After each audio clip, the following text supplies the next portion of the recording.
যে ব্যক্তি বিদআতে লিপ্ত হয় সে ব্যক্তি সুন্নাত থেকে সরে যায়, সে ব্যক্তি সুন্নাত থেকে নবী করিম সাল্লাল্লাহু আলাইহি সাল্লামের অনুসরণ হলো সুন্নাত, আর মন গড়া করাটা হলো নবী সাল্লাল্লাহু আলাইহি সাল্লাম করেন নাই, অন্য কেউ বলেছেন, এটার নাম কি? বিদআত। বাজারে একটা ব্র্যান্ডেড জিনিস, কথার কথা, এটার নকল পাওয়া যায়। এই নকল জিনিসটা যদি কেউ বেচা কেনা করে, এটা ধরা পড়লে কি হবে?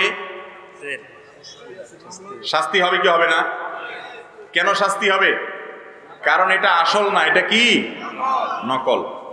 ঠিক তেমনি ভাবে আমলের নামে, সওয়াবের নামে যদি বেদাত আমল করেন, যে আমলের ভিত্তি কোরআন হাদিসে নাই, সে আমল করে সওয়াব তো পাওয়া যাবেই না, বরং শাস্তি পাওয়া লাগবে। আমি একটা এক্সাম্পল সব জায়গায় বলি। আপনি দোকানে গেছেন, সদাই কেনার পর আপনার কাছে টাকা নাই। আপনি যদি বলেন যে ভাই আমার কাছে টাকা নাই, পরে দেব, তো দোকানদার আপনাকে অনুগ্রহ করে বাকি দিয়েও দিতে পারে, আর কম দামের জিনিস, খাবার টাবার জিনিস হলে এমনিও দিয়ে দিতে পারে। কিন্তু আপনি যদি চালাকি করে একটা নকল জাল নোট ধরায় দেন, দোকানদার যদি টের পায় এটা জাল নোট, কি হবে? সাথে সাথে 999-এ ফোন করে পুলিশ হাজির করে আপনাকে 14 শিকের মধ্যে ঢুকানোর চেষ্টা করবে কি করবে না?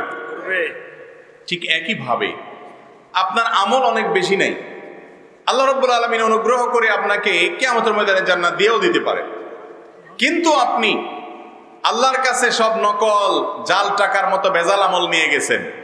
এই আমলগুলো মদিনা থেকে আসে নাই, কোরআন হাদিস থেকে আসে নাই। কোথাকার কোন বাপদাদা শুরু করেছে, এরপরে চলে আসতেছে, এটার গোড়া কোরআন হাদিসে নাই। এইরকম যদি হয়, তাহলে সেক্ষেত্রে সেই আমলটা হলো ওই জাল টাকা দেওয়ার মতো। এই জন্য নবী করিম সাল্লাল্লাহু আলাইহি ওয়াসাল্লাম বলেছেন, ওয়া কুল্লু দালালাতিন ফিন্নার।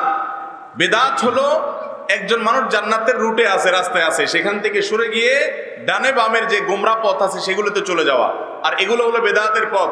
এই পথগুলোর গন্তব্য শেষ গোড়া হলো জাহান্নাম, আর সিরাতে মুস্তাকিমের শেষ গোড়া হলো জান্নাত। অতএব বেদাতে লিপ্ত হলে সর্বপ্রথম এবং সবচেয়ে বড় ক্ষতি হলো যে এই বেদাত মানুষকে সঠিক পথ থেকে সরায় দেয় এবং এর গন্তব্য হয় জাহান্নাম। নাম্বার 2, বেদাতের দ্বিতীয় ক্ষতি হলো যদি আপনি ইসলামের নামে কোনো নকল আমল করেন, কোনো ভেজাল আমল করেন, কোরআন সুন্নায় নাই এমন কোনো পদ্ধতিকে ইসলামের নামে আপনি বানিয়ে নেন, তাহলে সেই ক্ষেত্রে সেরকম নকল এবং ভেজাল আমলের ফলে আপনার মধ্য থেকে সুন্নত দূর হয়ে যাবে। সুন্নত কি হয়ে যাবে? দূর হয়ে যাবে। যেমন কথার কথা, একজন মানুষ ঋণগ্রস্ত, তার অনেক দেনা আছে, বেচারা আসলো কারোর কাছে জিজ্ঞাসা করতে যে ভাই আমার ঋণ পরিশোধ করার জন্য তেমন কোনো ব্যবস্থা আমি খুঁজে পাচ্ছি না, কি আমল করব? তখন কেউ তাকে শিখাই দিল যে তোমার ঋণ পরিশোধ করার জন্য তুমি কথার কথা কোরআন কারীমের খতম এটা দাও, দিলে তোমার ঋণ হয়ে যাবে, পরিশোধ হয়ে যাবে। অথচ কোরআন হাদিসে কোথাও ঋণ পরিশোধের জন্য কোরআন খতম দেওয়ার কথা বলা হয়নি। তো এই আমলটার কথা বলছে, দেখতে দেখা যাচ্ছে কাজটা ভালো, এমনি কোরআন তেলাওয়াত করা তো সওয়াবের কাজ, কিন্তু এই কোরআন তেলাওয়াত করলে, খতম করলে এই কাজটা হবে, এই কথাটা নবী করিম সাল্লাল্লাহু আলাইহি ওয়াসাল্লাম যদি না বলেন, কোরআন হাদিস যদি না থাকে, দুনিয়ার কারোর বাপের ক্ষমতা আছে এটা বলার? আপনি কিভাবে জানলেন যে এটা করলে, আমলটা করলে এই লাভটা হবে? এটা তো ওহীর মাধ্যমে জানা যাবে, আপনি তো এটা জানার কথা না। অথচ নবী করিম সাল্লাল্লাহু আলাইহি ওয়াসাল্লাম থেকে ঋণগ্রস্ত মানুষের ঋণ মুক্তির জন্য বিভিন্ন রকমের দোয়া শেখানো আছে, কিন্তু সেই দোয়া যদি এই লোক না জানে, তাহলে ওই যেটা জানছে সেটা করবে, আর কিছু সে জানার চেষ্টা করবে না।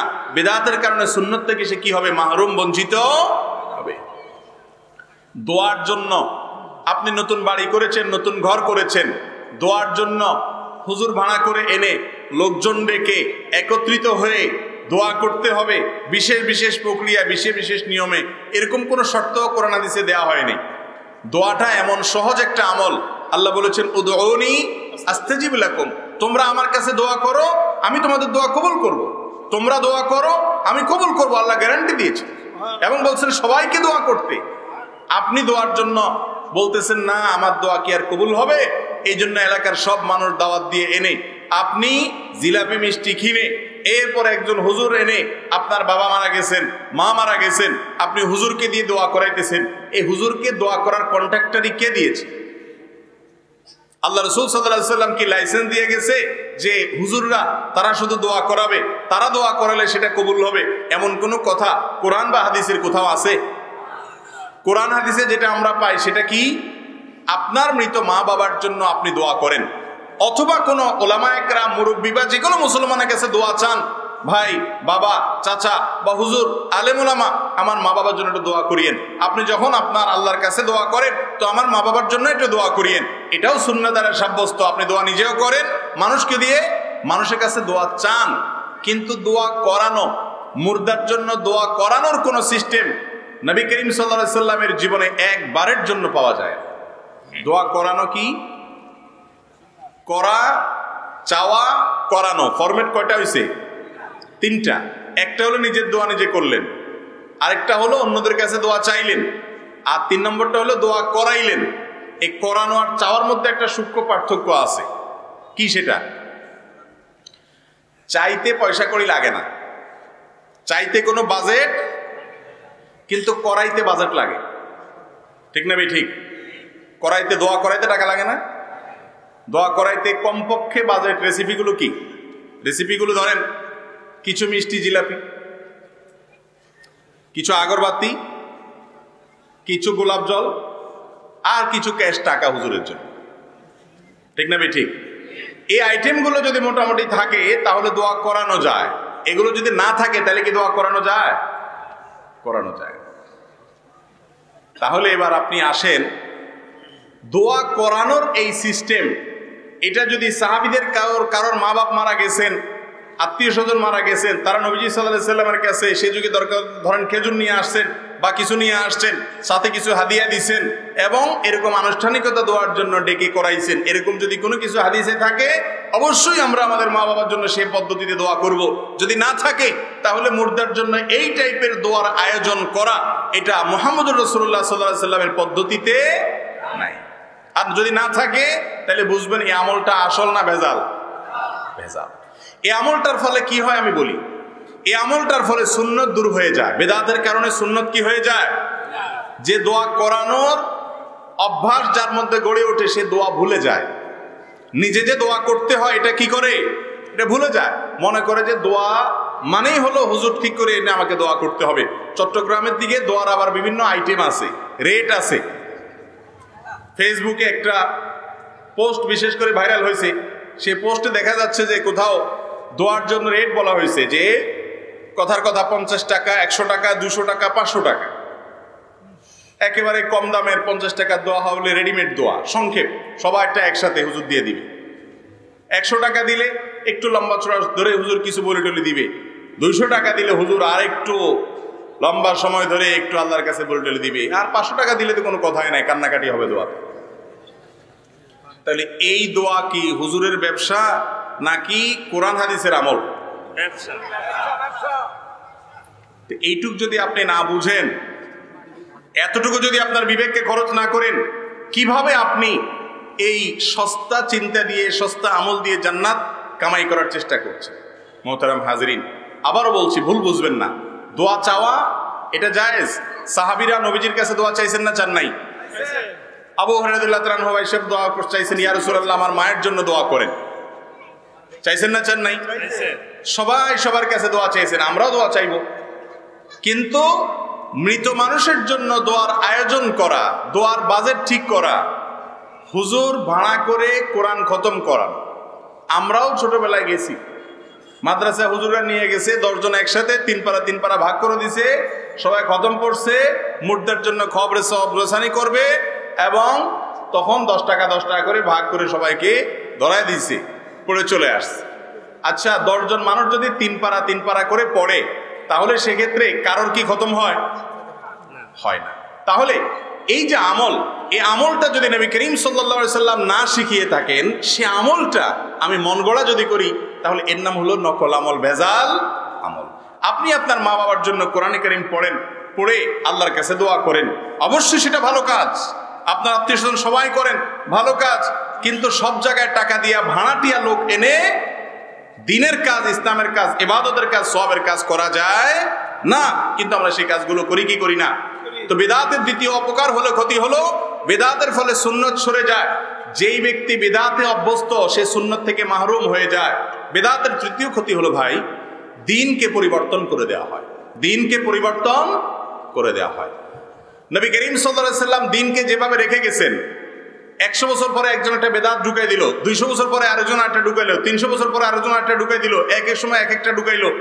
1400, 2000, 2500 বছর পরে এসে দেখা যাবে নামাজ নবী করিম সাল্লাল্লাহু আলাইহি ওয়াসাল্লাম যেভাবে রেখে গেছেন ওটা পরিবর্তন হয়ে আর ওটা আসলটার আর কিছু নেই। এরকম হবে কি হবে না? তো যদি দিন বিকৃত হয়ে যায় সেই দিন কি আল্লাহর কাছে গ্রহণযোগ্য হবে? এই জন্য শরীয়ত বেদাতের ব্যাপারে এত কঠোর সতর্কবার্তা নবী করিম সাল্লাল্লাহু আলাইহি ওয়াসাল্লাম দিয়েছেন। আর বেদাতের 4 নম্বর ক্ষতি হলো, কেউ বেদাতে লিপ্ত হওয়া মানে হলো মুহাম্মদ সাল্লাল্লাহু আলাইহি ওয়াসাল্লামের ব্যাপারে প্রশ্ন তোলা। তার ব্যাপারে কি তোলা ভাই? প্রশ্ন তোলা। কি প্রশ্ন? যে তিনি দিনকে বোধহয় অপরিপূর্ণ করে রেখে গেছেন। আপনারা একটু আগে একটা আয়াত শুনেছেন, আল্লাহ রাব্বুল আলামিন বলেছেন আল ইয়াউমা আকমালতু লাকুম দীনাকুম। বিদায় হজের সময় আরাফাতের ময়দানে জুমার দিনে নবী করিম সাল্লাল্লাহু আলাইহি ওয়াসাল্লাম তিনি একটা ভাষণ রেখেছেন, ঐতিহাসিক বিদায় হজের ভাষণ বলা হয়। এই ভাষণের পরে আগে বিভিন্ন জায়গায় নবী করিম সাল্লাল্লাহু আলাইহি ওয়াসাল্লাম কিছু কথা বলেছেন। এই কথাগুলোতে সাহাবী বর্ণনাকারী ইরবাদ ইবনে সারিয়া রাদিয়াল্লাহু তাআলা বলেছেন যে তিনি যে নসিহত করেছেন আমাদেরকে, এই নসিহতে জারাফাত মিনহাল উয়ুন, সবার চোখ দিয়ে পানি চলে আসছে তার সেই হৃদয়গ্রাহী বক্তব্য, তার সেই নসিহত ওয়াজের কারণে সবার অন্তরগুলো বিগলিত হয়ে গেছে। সেদিন তার নসিহত শুনে আমরা বুঝতে পেরেছি কান্নাহা মাউইজাতু মুআদ্দিইন, কেন জানি তিনি আমাদের কাছ থেকে মনে বিদায় নিয়ে যাবেন। তার বোধহয় জীবনের শেষ ভাষণগুলোর একটা দিচ্ছেন। এরকম বিদায়ের সময় মানুষ যেরকম আকুতি ভরে কথা বলে তিনি সেরকম কথা বলেছিলেন। নবী সাল্লাল্লাহু আলাইহি ওয়াসাল্লামের সেই শেষ সময়ের ওসিয়ত, শেষের দিককার ওসিয়তের ভিতরে একটা ওসিয়ত এটাও যে আলাইকুম বিসুন্নতি, তোমরা আমার সুন্নতকে আঁকড়ে ধরবে, ওয়া সুন্নাতিল খুলাফায়ে রাশিদিনিল মাহদিয়িন, এবং খোলাফায়ে রাশিদার সুন্নত এবং তাদের সিস্টেম পদ্ধতিকে আঁকড়ে ধরবে।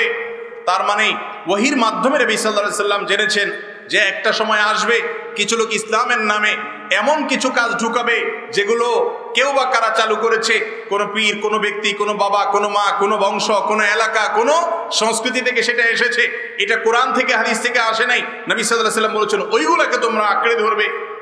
এবং আল্লাহ বলেছেন আল ইয়াউমা আকমালতু লাকুম দীনাকুম, আজ এই দিনে তোমাদের জন্য ইসলামকে পরিপূর্ণ করে দিয়েছি।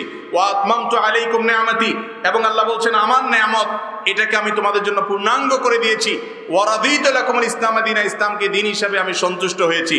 আল্লাহ তাআলা যে দিনকে পরিপূর্ণ করে দিয়েছেন, আপনি যদি সেখানে নতুন কিছু ঢুকান তার মানে আল্লাহর দিনটা অপরিপূর্ণ ছিল আপনি এটা মনে করেন, এই জন্য নতুন কিছু যোগ করার দরকার আছে মনে করেন।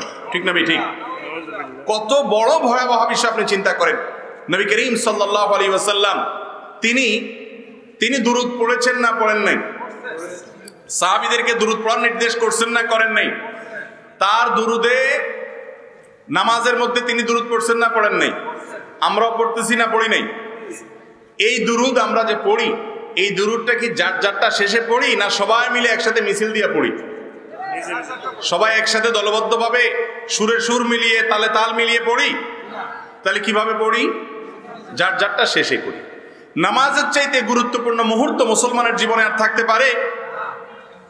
নবী করিম সাল্লাল্লাহু আলাইহি ওয়াসাল্লাম বলেছেন মান সাল্লা আলাইয়া মাররাতান, যে ব্যক্তি আমার প্রতি একবার দুরূদ পাঠ করবে সাল্লাল্লাহু আলাইহি আশরা, আল্লাহ তাআলা তার উপরে নাজিল করবেন রহমত কতবার? 10 বার। দুরূদ মানে হলো নবীজির জন্য রহমতের দোয়া করা। আল্লাহুম্মা সাল্লি আলা মুহাম্মাদের মানে হলো ও আল্লাহ আপনি মুহাম্মদ সাল্লাল্লাহু আলাইহি ওয়াসাল্লামের প্রতি রহমত, অনুগ্রহ, বরকত নাজিল করেন, এই দোয়া করা। তো এই দুরূদটা নবী করিম সাল্লাল্লাহু আলাইহি ওয়াসাল্লাম নিজের প্রতি নিজে তিনি পাঠ করেছেন না করেন নাই? সাহাবা একরামদেরকে করতে বলেছেন না বলেন নাই? তো তারা দুরূদ পাঠ করতে গিয়ে আমাদের মতো এরকম সবাইকে ডেকে ডুকে একত্র হয়ে পাঠ করতে করতে বিশেষ অবস্থা আমাদের মধ্যে সৃষ্টি করা বা দাঁড়িয়ে যাওয়া, আরো অনেক যে সিস্টেম পদ্ধতি আমরা বানাই নিয়েছি, একজন বলার সাথে সুর মিলায় সবাই পড়া, এই পদ্ধতি নবী করিম সাল্লাল্লাহু আলাইহি ওয়াসাল্লাম থেকে যদি প্রমাণিত হয় অবশ্যই মুসলমানদের দুরূদ পাঠের ক্ষেত্রে সেই পদ্ধতি অবলম্বন করতে হবে। আর যদি সেই পদ্ধতি না থাকে তাহলে সেটা সিস্টেম বানিয়ে নেওয়া। দুরূদ দাঁড়ায়ও পড়া যায়, বসেও পড়া যায়, কেউ চাইলে চলতে চলতে হাঁটতে হাঁটতেও পড়তে পারে। যেই ইবাদত করার জন্য শরীয়ত কোনো একটা হাইয়া, কোনো একটা অবস্থাকে ফিক্স করে দেয়নি, সেটা যে কোনো অবস্থাতে করা যায়। কিন্তু যদি আপনি মনে করেন যে না, এটা পড়তে পড়তে আর বসা যাবে না, দাঁড়ায় যেতে হবে, অথবা এটা বসে করা যাবে না, দাঁড়ায়েই করতে হবে, অথচ হাদিসে সেরকম কোনো শর্ত দেয় নেই, তাহলে আপনি দিনের ভিতরে নতুন একটা জিনিস জোড়ায় দিলেন, সংযুক্ত করে দিলেন, নকল করে দিলেন, এডিশন করে দিলেন। এর ফলে সেটা বিদআতে পরিগণিত হতে পারে। ঠিক না ঠিক?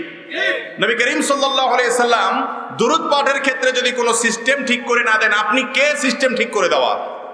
আপনাকে সেই রাইট কেউ দিয়েছে? দিন তো পরিপূর্ণ হয়ে গেছে, নতুন করে তো আর কোনো কিছু যোগ হওয়ার সুযোগ নাই। দুরূদ পাঠ এটা কি ইবাদত না ইবাদত না? এটা কি সওয়াবের কাজ না সওয়াবের কাজ না? এই ইবাদতের পদ্ধতি শেখানোর জন্যই তো মুহাম্মদ সাল্লাল্লাহু আলাইহি সাল্লাম আসছেন। ঠিক না ঠিক? মুহাম্মদ সাল্লাল্লাহু আলাইহি সাল্লাম কেন আসছেন দুনিয়াতে? ইবাদতের পদ্ধতি শেখানোর জন্য। ভাইরা আমার, এই পদ্ধতি যখন আমি আমার মন গড়া করবো, সেটা ইবাদতের পরিবর্তে বিদআতে পরিগণিত হতে পারে। আল্লাহ তাআলা আমাদেরকে বুঝার তৌফিক দান করুন।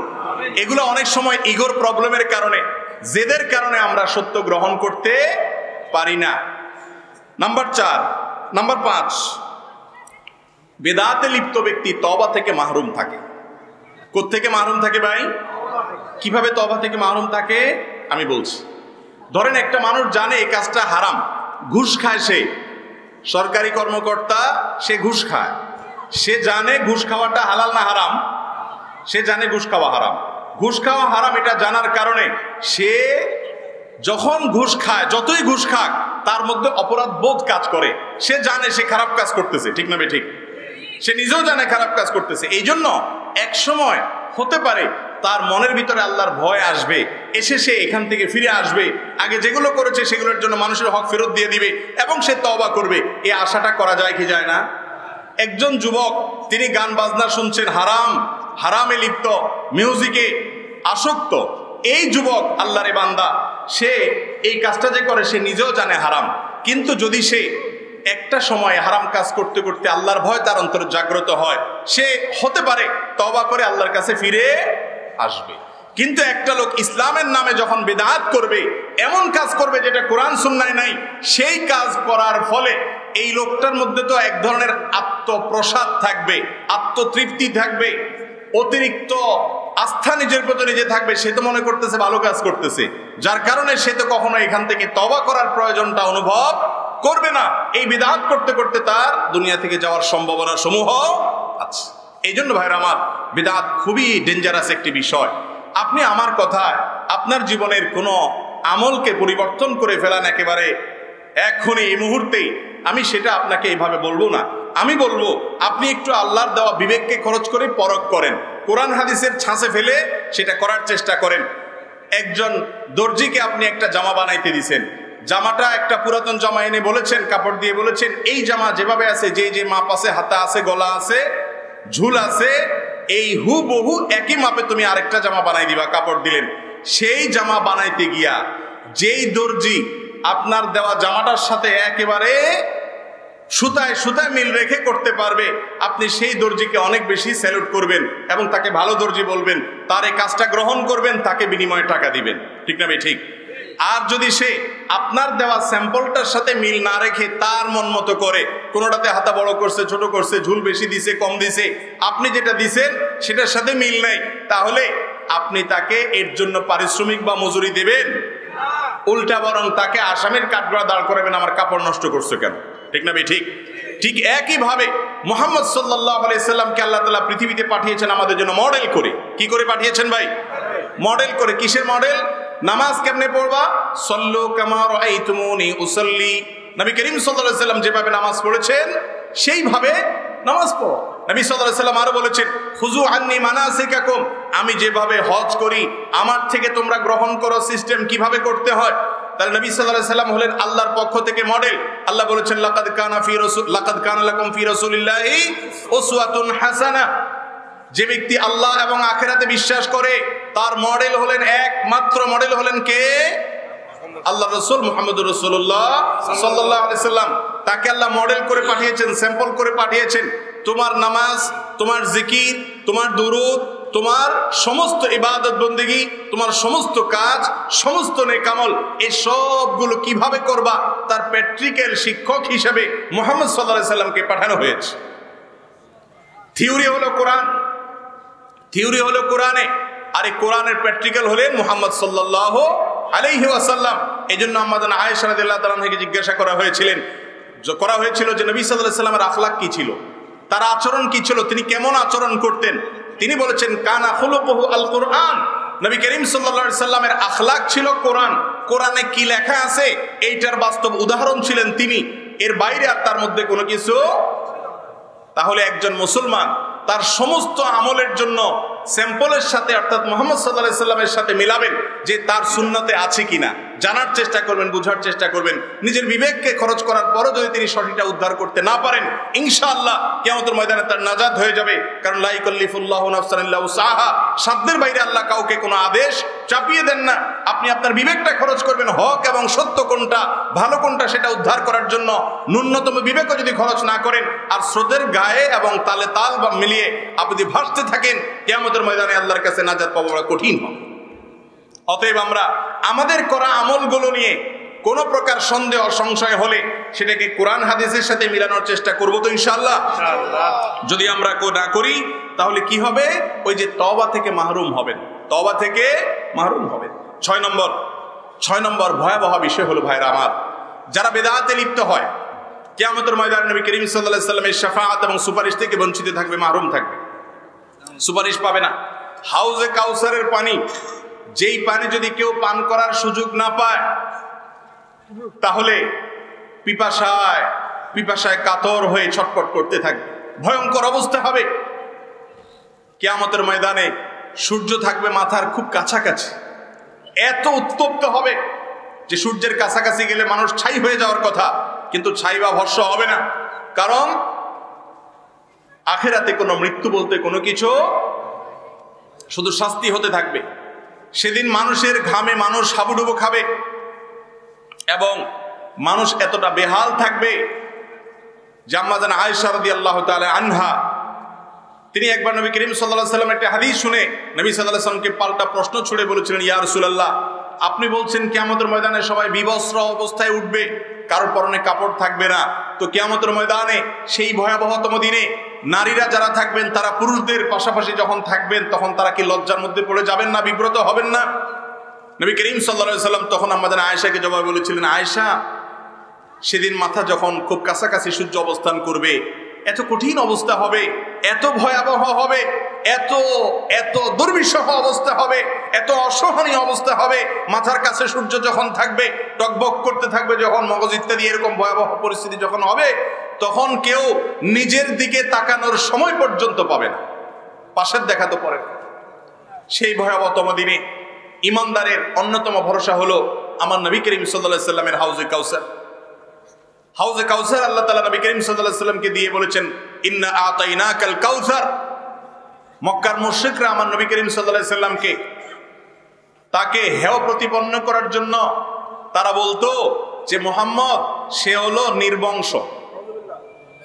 নির্বংশ হওয়া এটা কি কোনো দোষের কিছু? আমাদের সমাজে এখনো কারোর যদি ছেলে মেয়ে না হয় তো এলাকার লোকজন অনেকে তাকে তাচ্ছিল্য করে বাঁকা চোখে দেখে তাকে খোঁচা মেরে কষ্ট দিয়া বলে জমুকে নির্বংশ। নির্বংশ হওয়া কি কোনো খারাপ কিছু? এটা কি কারণ নিজের হাতে? আল্লাহ তাআলা কোরআনেই তো বলে দিয়েছেন যে ইয়াহাবু লিমান ইয়াশাউ ইনাথা ওয়া ইয়াহাবু লিমান ইয়াশাউ যুকুর আও ইউযাওয়িজুহুম যুকরানা ওয়া ইনাথা আও ইয়াজআলু মান ইয়াশাউ আকিমা। আল্লাহ যাকে ইচ্ছা তাকে মেয়ে দেন, যাকে ইচ্ছা তাকে ছেলে দেন, যাকে ইচ্ছা তাকে দুইটা দেন, যাকে ইচ্ছা তাকে কোনোটাই দেন না। এটা সম্পূর্ণ নিয়ন্ত্রণ কার হাতে? অতএব কোনো মহিলার যদি বাচ্চা না হয় তাহলে এই মহিলার দোষ। কোনো মহিলার যদি শুধু মেয়ে হয়, ছেলে না হয়, মহিলার কোনো হাত আছে সেখানে? এরপরে আমাদের সমাজে অনেক সময় মহিলাদের দোষ দেওয়া হয় কি হয় না? মোহতারাম হাজরিন, একইভাবে আমাদের দেশে অনেক মানুষ আছেন যাদের সন্তান সন্ততি না হলে তাদেরকে নির্বংশ বলে, বা আরো কি কি জানি গালি আছে, আমি তো সবগুলো জানি, নির্বংশটা শুধু জানি। কুড়া বলে না, আটকুড়া। দেখেন এই আটকুড়া না 9 কুড়া আমি তো শুনিও নাই ভালো করে, কিন্তু মনে হচ্ছে যে এরকম একটা গালি আছে। তো এই যে একটা কথা, 8 কুড়া 7 কুড়া 9 কুড়া যেটাই বলেন, এটা কি ওই বেচারার হাতে না? অথচ একটা মানুষ, তার কোনো দোষ নাই সেখানে, তার কোনো ভূমিকা নাই, তারপর আপনি তাকে সেটা বলছেন, এটা গালি। এটা হলো তাকে মনে কষ্ট দেওয়া, জুলুম করা। কিন্তু সেটা আমাদের সমাজে অনেকে করে কি করে না? ভাইরা আমার নবী করিম সাল্লাল্লাহু আলাইহি সাল্লামের ছেলে সন্তান হয়েছে কিন্তু কেউ বেঁচে ছিল না। ছেলে সন্তান হয়েছে কিন্তু কেউ বেঁচে ছিল না। মেয়ে সন্তান হয়েছে, শুধু তারা বেঁচে ছিলেন। এই জন্য মক্কার মুশরিকরা তাকে তাচ্ছিল্য করে, কাফেররা তাকে তাচ্ছিল্য করে বলতো নির্বংশ, আবতার। আবতার মানে লেজ কাটা, মানে তার পরবর্তী তার বংশের ধারা টিকে থাকবে না, যেহেতু ছেলে নেই, বংশে চেরাগ দেওয়ার লোক থাকবে না। কাফেররা এভাবে চিন্তা করত। এখন মুসলমানরা অনেকে এভাবে চিন্তা করে, ছেলে মেয়ে না হলে বলে আরে বংশে চেরাগ দিবে কে? আছে না নাই? আরে ভাই, আপনি মারা যাওয়ার পরে কবরে কি হচ্ছে না হচ্ছে সেটা নিয়ে চিন্তা করেন। আপনার বংশের চেরাগ জ্বললো না, হাদিকেন জ্বললো না, হেজাক লাইট জ্বললো না, বিদ্যুতের লাইট জ্বললো, এটা চিন্তা আপনার করার কোনো যুক্তি। আপনি আপনার আখের সামনে নিয়ে চিন্তা করেন, পেছনে আর আসার সুযোগ নাই। ব্যাক গিয়ার নাই জীবনের কোনো ব্যাক গিয়ার আছে? গাড়ির ব্যাক গিয়ার আছে, পিছনে যাওয়া যায়। জীবনের ব্যাক গিয়ার বলতে কিছু আছে? শুধুমাত্র সামনের গিয়ার। অতএব সামনের চিন্তা করতে হবে। যেটা বলছিলাম, আমার নবী করিম সাল্লাল্লাহু আলাইহি সাল্লামকে যখন এরকম আটকুড়া বা আপনার এই নির্বংশ টাইপের এই ধরনের কথা বলে নাউজুবিল্লাহ গালি দিয়েছিল মুশরিকরা, কাফেররা, তখন আল্লাহ তাআলা সূরা নাজিল করেছেন, ইন্না আতাইনাকাল, হে রাসূল আমি আপনার জন্য নাজিল করেছি, আপনাকে দিয়েছি, আপনাকে আমি দিয়েছি কাউসার। কাউসার মানে অনেক কল্যাণ, প্রভূত কল্যাণ। হাউজে কাউসারকে অনেকে বলেছেন যে হাউজে কাউসারের কথা বোঝানো হয়েছে, যে হাউজে কাউসার দিয়েছেন বা প্রভূত সার্বিক কল্যাণ আল্লাহ তাআলা দিয়েছেন তার নবী সাল্লাল্লাহু আলাইহি সাল্লামকে। এবং শেষে বলেছেন ইন্না শানিআকা হুয়াল আবতার। আরে যারা আপনার সাথে শত্রুতা করে, যারা ইসলামকে বিদ্বেষ লালন করে, যারা কাফের, আপনি তো নির্বংশ না, ওরা বরং নির্বংশ হবে। আমার নবীজি সাল্লাল্লাহু আলাইহি সাল্লামের কোনো ছেলে জীবিত ছিল না, বড় কোনো ছেলে ছিল না, সব ছোটবেলায় মারা গেছে। এই জন্য তার বংশে চেরাগ দেয়ার লোকের অভাব পড়ছে। গোটা পৃথিবীতে আজও পর্যন্ত যে মানুষটার প্রতি সবচেয়ে বেশি সংখ্যক মানুষ গোটা পৃথিবীতে ভালোবাসে, তার নাম কি? মুহাম্মদ সাল্লাল্লাহু। যাকে কেউ আঘাত করলে লক্ষ লক্ষ কোটি কোটি মানুষের হৃদয়ে রক্তক্ষরণ হয়ে চোখের পানি পড়ে। কত মানুষ আছে যে তার মৃত্যুর পরে তার ছেলের ছেলে বা পরবর্তী প্রজন্ম তো পরের কথা, 1-2 জেনারেশন বা 1 জেনারেশন পরে তার জন্য আর তার চোখের পানি। তাহলে মুহাম্মদ সাল্লাল্লাহু আলাইহি সাল্লামের ছেলে সন্তান না থাকা সত্ত্বেও তিনি দুনিয়া থেকে হারিয়ে গেছেন না টিকে ছিলেন? টিকে ছিলেন, আছেন এবং থাকবেন ইনশাআল্লাহ। তো আল্লাহ তাআলা এই জন্য বলেছেন ইন্না শানিআকা হুয়াল আবতার, আপনার শত্রুরা বরং নির্বংশ। আবু জেহেলের নামে কোনো কেউ নামকরণ করে ছেলে মেয়েদের? আবু লাহাবের নামে কোনো বাচ্চার নাম কেউ রাখে? মুশরিকরাও রাখে না, ইহুদিরাও রাখে না, খ্রিস্টানরাও, মুসলমানরা তো নাই, কেউ রাখে না। তারা হারিয়ে গেছে। তাদেরকে যদি কেউ 2টা মন্দ কথা বলে পৃথিবীতে কারোর মনে আঘাত লাগবে না, কারোর দেখার সময় নেই। তাহলে পৃথিবীতে টিকে আছে মুহাম্মদ সাল্লাল্লাহু আলাইহি সাল্লাম, তার শত্রুরা সব হারিয়ে গেছে। ঠিক একইভাবে মুহাম্মদ সাল্লাল্লাহু আলাইহি সাল্লামের অনুসরণ যারা করবে তারা টিকে থাকবে, যারা তার অনুসরণ করবে না তারা এক সময় হারিয়ে যাবে। কত নেতা, কত বড় বড় ব্যক্তি দুনিয়াতে আছেন, ছিলেন।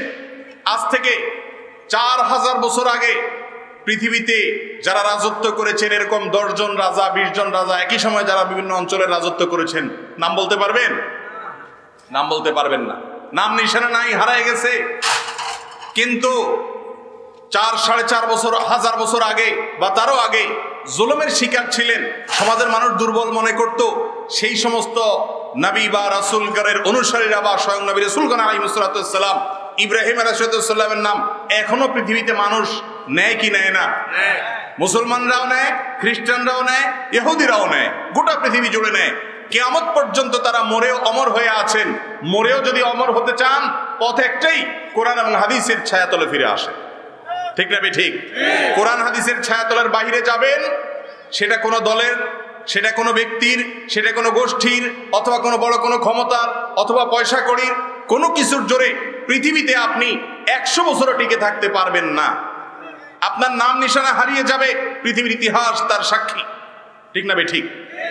অতএব ইমানদার সবসময় অনুকরণ করবে আল্লাহ এবং তার রাসূল সাল্লাল্লাহু আলাইহি সাল্লামের। এর মাধ্যমে সে অমর হবে, দুনিয়া আখিরাতের প্রভূত কল্যাণের অধিকারী সে হবে ইনশাআল্লাহ। তো যেটা বলছিলাম, নবী করিম সাল্লাল্লাহু আলাইহি ওয়াসাল্লামের হাউজে কাউসার আল্লাহ তাআলা তাকে দিবেন। তিনি বলেছেন যে ব্যক্তি কিয়ামতের দিন ভয়াবহতম দিনে মাথার উপরে যখন সূর্য থাকবে, প্রচন্ড গরম হবে, টকবগে মগজ উঠতে থাকবে, মৃত্যু হবে না, শুধু সাজা হতে থাকবে, কষ্ট হতে থাকবে, সেই দিন যে ব্যক্তি মুহাম্মদ সাল্লাল্লাহু আলাইহি সাল্লামের হাতে হাউজে কাউসারে পানি পান করবে, অজস্র পাত্র থাকবে পান করার জন্য, কিয়ামতের সেই ভয়াবহ দিনে এই পাত্রের পানি যারা পান করার তৌফিক লাভ করবে, লা ইয়াজমান আবাদা, জান্নাতে প্রবেশের আগ পর্যন্ত সে কখনো আর পিপাসার্ত হবে না। আল্লাহ তাআলা আমাদের সবাইকে প্রিয় নবী সাল্লাল্লাহু আলাইহি সাল্লামের হাতে হাউজে কাউসারের পানি পান করার তৌফিক দান করুন। আর এই পানি তার হাতে পান করার জন্য আপনার আমাকে যে জিনিসটা করতে হবে তা হলো সুন্নতে রাসূলকে আঁকড়ে ধরতে হবে, বিদআতকে ছাড়তে হবে। সুন্নতকে আঁকড়ে ধরতে হবে, বিদআতকে ছাড়তে হবে। নবী করিম সাল্লাল্লাহু আলাইহি ওয়াসাল্লাম কিছু লোককে পানি পান করাতে চাইবেন, আর তখন আল্লাহর পক্ষ থেকে অটোমেটিক ওয়াল বা প্রাচীর উঠে যাবে মাঝখান দিয়ে। নবীজি সাল্লাল্লাহু আলাইহি ওয়াসাল্লাম পানি পান করাতে গিয়ে দেখবেন আরে লোকটা তো নাই, মাঝখানে দেখে একটা ওয়াল উঠে গেছে, প্রাচীর উঠে গেছে। তখন তিনি আল্লাহ রাব্বুল আলামিনের কাছে বলবেন, আল্লাহ এ তো আমার উম্মত, আমি চিনি, তার চেহারা আলামত থেকে বোঝা যায় মুসলমান ছিল, নামাজ কালাম পড়তো, আমার উম্মত, তাহলে আমি তাকে পানি পান করাতে যাব, কেন ওয়াল হলো? তখন আল্লাহর পক্ষ থেকে বলা হবে এরা ওই ব্যক্তি যে ব্যক্তি মুসলমান হলে কি হবে, আপনি ইসলামকে যেভাবে রেখে গেছেন তারা সেটাকে বিকৃত করে ফেলেছে, তারা সেটাকে পরিবর্তন করে ফেলেছে, সেখানে যোগ বিয়োগ করেছে, মন গড়া পদ্ধতি তারা আবিষ্কার করেছে, নিজের বাপদাদার অনুসরণ করেছে, আপনাকে অনুসরণ করে নাই। তখন নবী সাল্লাল্লাহু আলাইহি ওয়াসাল্লাম নিজেই বলবেন, সুহতান সুহতান লিমান গায়্যারা বাদি, আমার দুনিয়া থেকে যাওয়ার পরে যারা দ্বীনের মধ্যে ইসলামের ভিতরে পরিবর্তন সাধন করেছে, বিকৃতি ঘটিয়েছে, বিদআত করেছে, দ্বীনকে নিজের মন মতো পালন করেছে, আমার পদ্ধতির অনুসরণ করে নাই, তারা যেন এখান থেকে বের হয়ে যায়, দূর হও তোমরা, দূর হও। তাদেরকে নবী সাল্লাল্লাহু আলাইহি ওয়াসাল্লাম সরাই দিবেন, হাউজে কাউসারের পানি তারা পান করতে পারবে না। কিয়ামতের ময়দানে বিদআতে লিপ্ত ব্যক্তি, বিদআতে নিমজ্জিত ব্যক্তি নবী সাল্লাল্লাহু আলাইহি ওয়াসাল্লামের শাফাআত এবং সুপারিশ থেকে, হাউজে কাউসার থেকে মাহরুম এবং বঞ্চিত থাকবে। আল্লাহ তাআলা আমাদের সবাইকে নবীজির সুন্নাতকে অনুসরণ করার তৌফিক দান করুন। মুহতারাম হাজিরিন, সর্বশেষ এবং 7 নম্বর হলো, যদি কেউ বেদাতের সিস্টেম চালু করে রাখে, এই যে আমরা একটা ওয়াজ মাহফিল করছি, মানুষকে কিছু নসিহাত করছি, আয়োজক যারা তারা অনেক কষ্ট করছেন, অনেক পরিশ্রম করছেন, অনেক অর্থ ব্যয় করছেন, অনেক সময় ব্যয় করছেন, তারা ঢাকা থেকে এসে এলাকাবাসীকে কিছু নসিহাত শোনানোর জন্য উদ্যোগী হয়েছেন। এই কাজটা ভালো কাজ না খারাপ কাজ? ভালো কাজ। এই ভালো কাজ এইটা যদি চলতে থাকে, এভাবে কোরআন হাদিসের কথা যদি বলা হতে থাকে এই জায়গাতে, এই লোকগুলো একসময় দুনিয়া থেকে চলে যাবে, বা যারা শুরু করেছেন যদি এখানে ভালো কাজ ভালো কথা হয়, কোরআন হাদিসের অনুপাতে আলোকে যদি কাজ হয় কথা হয়, তাহলে তারা দুনিয়া থেকে চলে যাবেন, কিন্তু তাদের কবরে আমল নামাতে এর সওয়াব যুক্ত হতে থাকবে। আর এর বিপরীতে নবী সাল্লাল্লাহু আলাইহি ওয়াসাল্লাম বলেছেন, মান সান্না সুন্নাতান সাইয়্যাতান, যে ব্যক্তি কোনো খারাপ কাজ, কোনো বেদাত কাজ, কোনো গুনাহের কাজ, কোনো অন্যায় কাজ, ভুল কাজ যদি কেউ শুরু করে দিয়ে যায়, চালু করে দিয়ে যায়, সে যদি মরেও যায়, তাহলে ফালাহু বিজরুহা ওয়া বিজরু মান আমিলা বিহা, তাহলে সে নিজে ওই পাপের কাজ করে শুরু করে দিয়ে তো গুনাহগার হলোই, তার দেখা দেখি তার শুরু করার কারণে সেই মাহফিল থেকে, সেই আয়োজন থেকে, সেই কাজ খারাপ কাজ থেকে যত মানুষ খারাপ কাজ করবে, বেদাতে লিপ্ত হবে, তাদের সবার সমপরিমাণ গুনাহ ওই আল্লাহর বান্দার আমলনামায় লেখা হবে। অতএব খারাপ কাজ, বিদআত, এটা থেকে নিজে বাঁচতে হবে, অন্যকে বাঁচাতে হবে, সুন্নতের দিকে নিজে চলতে হবে, অন্যকে আহ্বান করতে হবে। যদি বলেন যে আমাদের বাপ দাদারা করে আসছে, আমাদের বাপ দাদারা করে আসছে, এটার কি হবে বলেন? বাপ দাদার দিকটা খেয়াল করে একটু স্যাক্রিফাইস করে সুন্নতকে একটু সাইড দিয়া বেদাত করা যাবে? কোরআনে কারিমে আল্লাহ তাআলা বলেছেন, ওয়াইদা কিলা লাহুম ইত্তাবিউ মা আনজালাল্লাহ, যখন তাদেরকে মক্কার মুশরিকদেরকে বলা হলো যে তোমরা অনুসরণ করো কিসের? আল্লাহ যে ওহী নাযিল করেছেন এই কোরআনের অনুসরণ করো। নবী সাল্লাল্লাহু আলাইহি ওয়াসাল্লামের সুন্নতের অনুসরণ করার নির্দেশ যখন দেয়া হয়, আল্লাহর আনুগত্যের নির্দেশ যখন দেয়া হয়, ক্বালু বাল নাত্তাবিউ মা আলফাইনা আলাইহি আবাআনা, তারা বলে যে না না না, আমরা অনুসরণ করব আমাদের বাপ দাদারা যা করে গেছেন সেটা। এই কথা কাদের কথা? মক্কার সেই মুশরিকদের কথা। আল্লাহ তাআলা কোরআনে কারীমে বলেছেন যে ওয়ালাউ কানা আবাউহুম লা ইয়াকিলুনা শাইআন ওয়া লা ইয়াহতাদুন, যদিও তাদের বাপ দাদারা কোনো হেদায়েত প্রাপ্ত ছিল না, ভুল পথে ছিল, তারপরেও বাপ দাদার অনুসরণ করে। বাপ দাদা যদি ভালো কাজ করে, সুন্নতের উপরে থাকে, তাহলে অনুসরণ করতে দোষ নাই। আর বাপদাদাদের সব কাজ তো আর ভুল না, যেটা ভালো সেটা অনুসরণ করবেন।